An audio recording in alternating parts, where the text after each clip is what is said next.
Sabi ng isa kong source, wala na sila, hiwalay na sila. Ito ang pasabog ni OG Diaz sa vlog nila ni Mama Loy na showbiz update na in-upload kagabi. Nagsimula kasing umingay ang isyong mahiwalay na ang dalawa na ilang okasyong dinaluan ng aktres na hindi nito suot ang engagement ring niya. May nagsabi rin sa akin na yung post ni Dominic na siya nag-iisa na tinatanaw ang dagat at hampas ng alon, meron daw problema yun. Sabi rin ng isa kong source, wala ni sila, hiwalay na sila. Yung Japan trip nila, huling post na nila yun.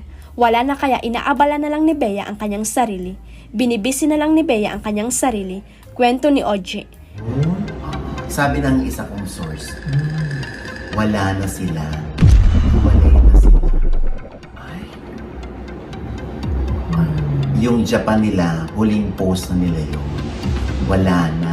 Chinek namin ang pets ng Japan trip ng Beadom at pinost nila pareho ito noong January 6. Chinek naman ni Mama Loy ang timeline ni Bea. Titingnan natin ang IG ni Bea Alonzo nung sinabi niyang may unpaid therapist January 18, hindi kita yung mga daliri niya doon. Pero nung January 20, yung kanyang post ay yung launch ng produkto na parang may suot siyang engagement ring na parang solitaire.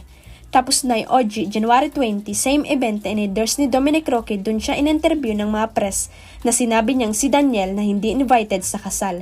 Si Kat invited. Hirit ni OG, sabi ko naman kanina Loy ay huling IG post na nila na together yung Japan. So between January 20 and 22, wala na sila nun siguro. Kasi sabi ng source ko, bago pa kayo mag-Korea, OG wala na sila. O, ang sinabi ko naman kanina, Loy, ay yung huling IG post nila together. Sila. So between January 20 and 22, wala na sila nun siguro. Kasi, sabi ng source ko, bago pa kayo mag-Korea, OG, wala na sila. Huwag kalimutang i-click ang subscribe button at i-ring ang notification bell para sa latest at legit chika updates.